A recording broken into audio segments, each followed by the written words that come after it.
We are live actually now. Okay, should I start? Yes. Okay. Okay, friends, let me begin with a bit of a joke, a lighthearted story. A man was sick and tired of going to work every day while his wife stayed home. So he prayed to God, "Dear Lord, I go to work every day and put in 8 hours while my wife merely stays at home. I want her to know what I go through. So please allow her body to switch with mine for a day." God, in his infinite wisdom, granted the man's wish. The next morning, sure enough, he awakes as his wife and she as him. He arose, cooked breakfast for his mate, awakened the kids, fed them breakfast, taught them English and math, put them all in the car, picked up the dry cleaning, took it to the cleaner, stopped at the bank to make a deposit, went grocery shopping, then drove home to put away the groceries, paid the bills, and balanced the checkbook, cleaned the cat's litter box, bathed the dog. Then it was already 1 p.m. and he hurried to make the beds, do the laundry, vacuum, dust, and sweep and mop the kitchen floor. At 3:30 p.m., he dropped one child off at a scout meeting, another at soccer, third at piano lessons, then went home to do the laundry. At 6:30 p.m., he began peeling potatoes, washing vegetables for salad, breaded a schnitzel for supper. After supper, he cleaned up the kitchen, ran the dishwasher, folded laundry, bathed the kids, put them to bed. At 9 p.m., he was utterly exhausted. And though his daily chores weren't finished, he went to bed where he was expected to be intimate with his wife, which he managed to do without complaint. The next morning, he awakes and immediately kneels by the bed and turns his eyes heavenward. "Lord," he says, "I don't know what I was thinking. I was so wrong to envy my wife for being able to stay at home all day. Please, oh, please, let us trade back." The Lord, in his infinite wisdom, replied, "My son, I feel you have learned your lesson, and I will be happy to change things back to the way they were. You'll just have to wait 9 months, though, because last night you became pregnant." Friends, a few years ago, just after we started our Hebrew school, I learned an important lesson from our head teacher about the ideal method of teaching. She introduced me to something called experiential learning and teaching. So, for example, in a Hebrew school classroom, one teaches about the 7 days of creation. And typically what happens is, a teacher will come in and take the blackboard and scribble across it diagonally with a piece of white chalk. And with the rest of the chalk, she will scribble in one of the corners in white, the other corner black. And this will somehow depict the image, or it will somehow convey the contribution of the creation of light, before which there was no distinction between the two.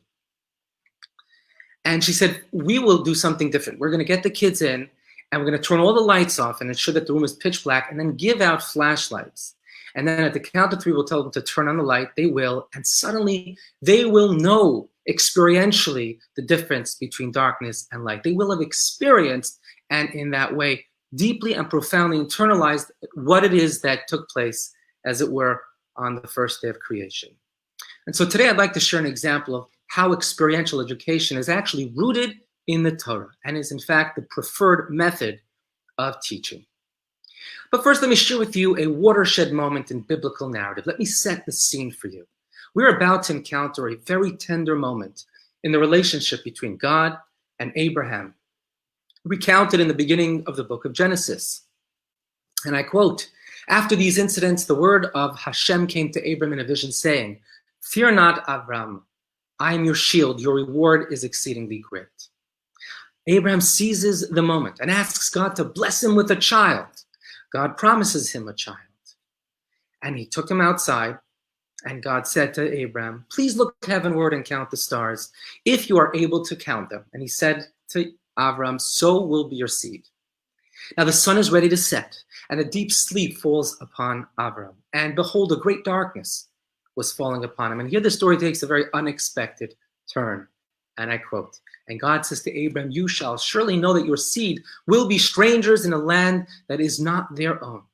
And they will enslave them and oppress them." That is to say, the Jewish people will be oppressed and enslaved there for 400 years. And here's the obvious question. Is this the best way to consummate a loving relationship? Besides, this period of terrible persecution and oppression in Egypt takes place before the Jewish people ever had a chance to violate the covenant, to veer from the path of holiness and sin. And therefore, their enslavement in Egypt cannot be explained as a means of effecting spiritual healing and cleansing in the way that some of our other national calamities and exiles are explained by our sages. So what could possibly have been the reason and the objective of this devastating period of enslavement and degradation? The question is especially disturbing if we take into account the timing of this harrowing decree, just as we, the Jewish people, were experiencing our national birth and infancy, when we were most vulnerable and susceptible to trauma. You know, the verse in Ezekiel, prophet Yechezkel teaches, "And as for your birth on the day you were born, your navel was not yet cut, neither were you washed with water for cleansing, nor were you salted, nor swaddled at all." As Rashi says, this refers to the period when we were in Egypt, which is compared to our national birth. And so once again, what is the logic in linking this very formative period of our national evolution and genesis with potentially our most profound suffering and persecution, that period of collective enslavement over hundreds of years? So I'd like to suggest that the timing of our enslavement was calculated and precise and was chosen because of, not despite, our impressionability. In order to explain this and unpack this idea, let me share with you an excerpt of a groundbreaking book written in the 60s by a school teacher named Jane Elliott, which continues to have social reverberations until today. As it happens, a few weeks ago, I had the privilege of interviewing Jane Elliott 52 or 53 years after she first began this work. And it was a fascinating conversation and a window into that particular exercise I'm about to share with you and its effects across the country and across time. And I quote, "That Friday morning in April 1968 was not a normal morning. The day before, Martin Luther King had been murdered in Memphis. For Jane, that had suddenly made a lot of things different. She had made a decision about what she would do in her class, a decision that now made her reluctant to leave her house for school. Setting aside her doubts, she opens the door to room 10, turns on the lights, and went to her desk. As she sat down, she saw before her the Sioux prayer she had planned to teach her children. Keep me from ever judging a man until I have walked a mile in their moccasins." This is, of course, if you will, a variation of a quote that surfaces first in our teachings, lahavdil, the teachings of Pirkei Avot. We find it: "Do not judge a man until you have reached his place." Al tadanis chavercha ad shetagil lemkomo, by Hillel. And it was precisely the lesson she hoped to teach today, though not at all as she had contemplated. First, she thought unhappily her students were going to have to walk that mile. And what happened next in Jane Elliott's classroom was, as far as she knew, a product of her own mind. She had never heard of anyone else who had done it. She was not even sure it was a good idea. She knew only that she had to do something, and this was all she had thought of to try.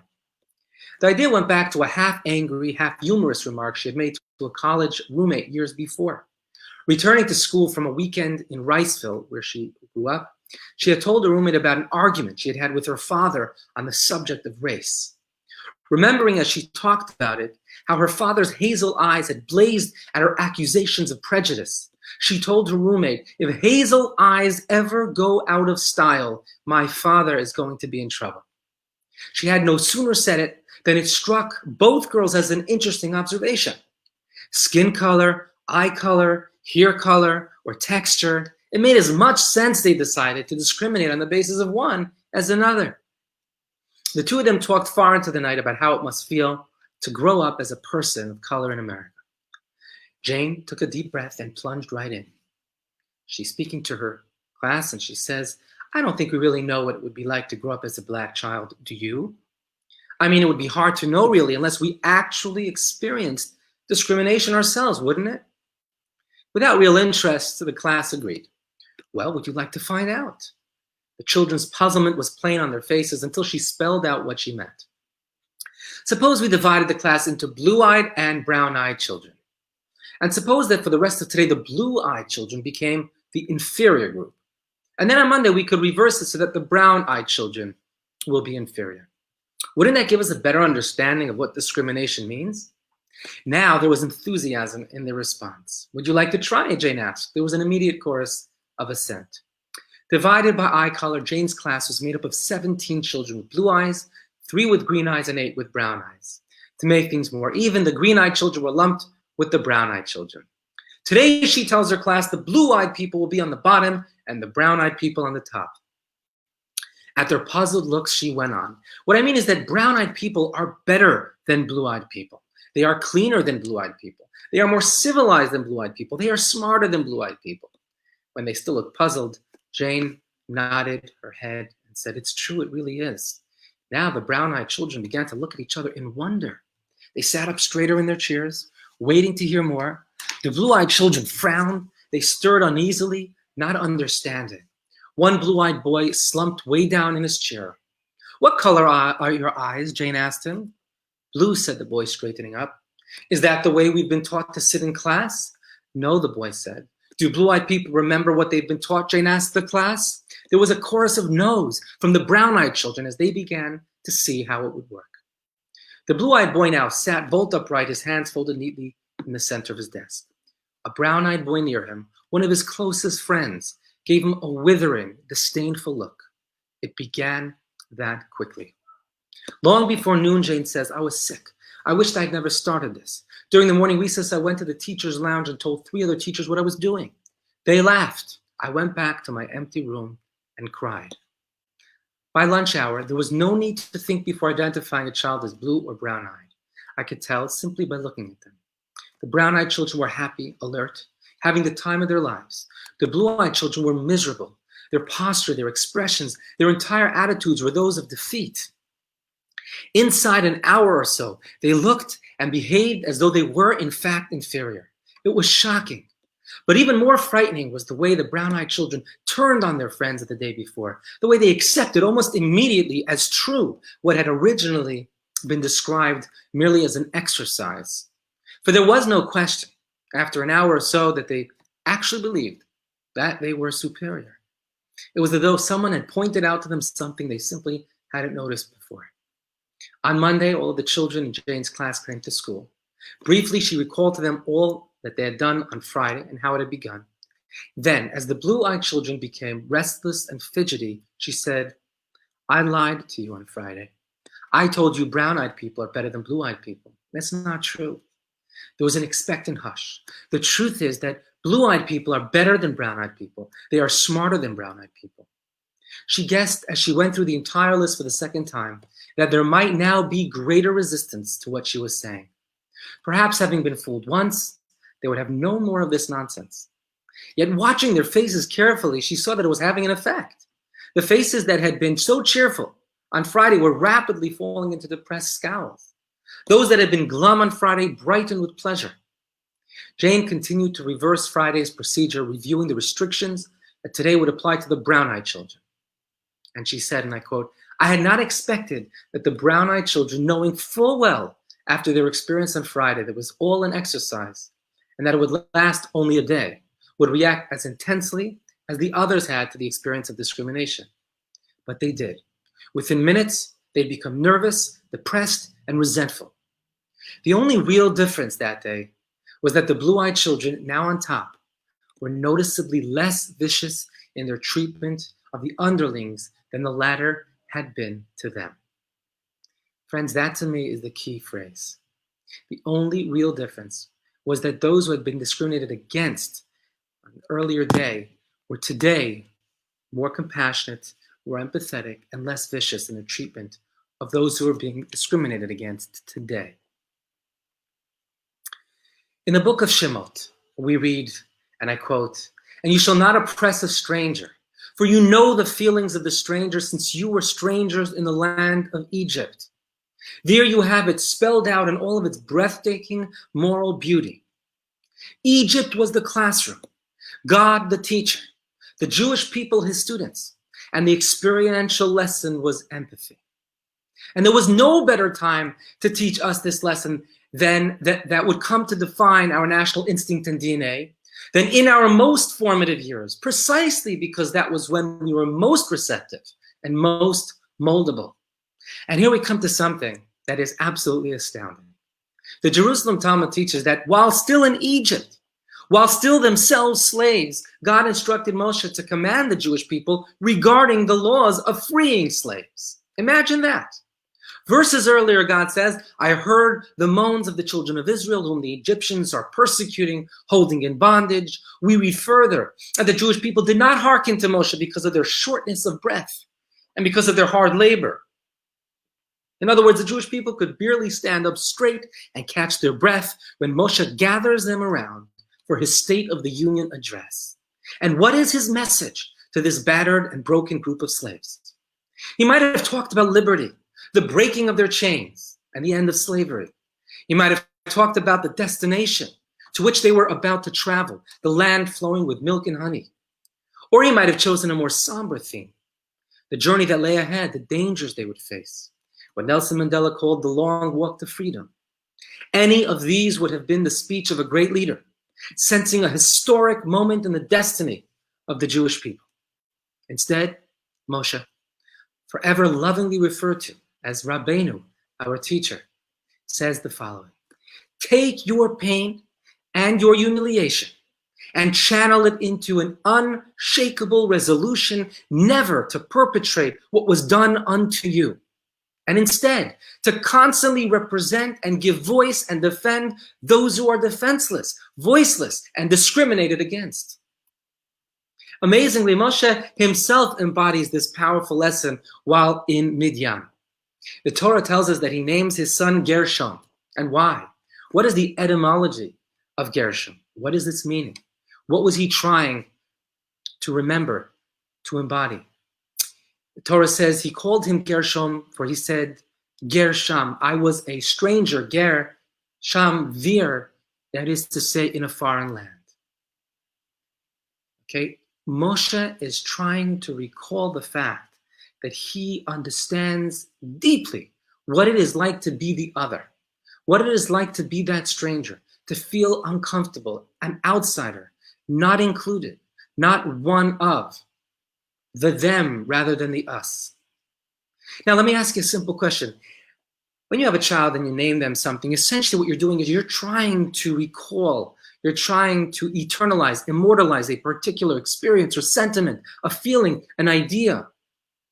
After all, you're going to be interacting with your child throughout their life.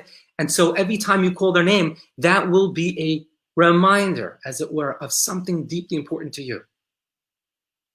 Why would Moshe choose to name his son after a deeply distressing and traumatizing experience, when he was othered, as it were, by the host society and culture? Why create a constant reminder of a most traumatic event? But you see, here's the powerful point. Moshe was practicing what he would later teach the Jewish people. He never wanted to forget that pain. He never wanted to forget and delete that sentiment. He wanted it to be a guiding light and a guiding force in his own sensitivities, sensibilities. He wanted it to shape his values, the value of compassion, of inclusivity, of empathy. He never wanted to forget what it was like to be a stranger. And here we come to a very important teaching. Moshe doesn't just call on the Jewish people to channel their emotion into empathy in the abstract. He immediately insists on translating that passion, translating that experience into practical action. You know, there is a saying that the devil is in the details. It's not true. The devil is actually in the abstract, in the generalizations. It is God who is in the details. And you know, it's incredible to note that the Torah spells this out on so many occasions. And we'll just share a few examples of this. For example, in the book of Deuteronomy, we learn as the basis for the following laws. Again, these are just a sampling of so many laws that form the bedrock of Jewish inclusivity and empathy.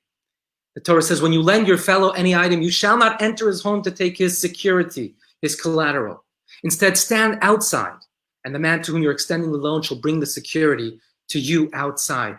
In other words, do not violate his personal space. Do not diminish his dignity. You do not own him. Yes, you have lent him something. And yes, he owes you something. But that's a transaction. There is no ownership. Do not invade his sanctuary, his comfort zone. Do not diminish the divine image in which he was created. And if he is a poor man, you shall not lie down to sleep with his security.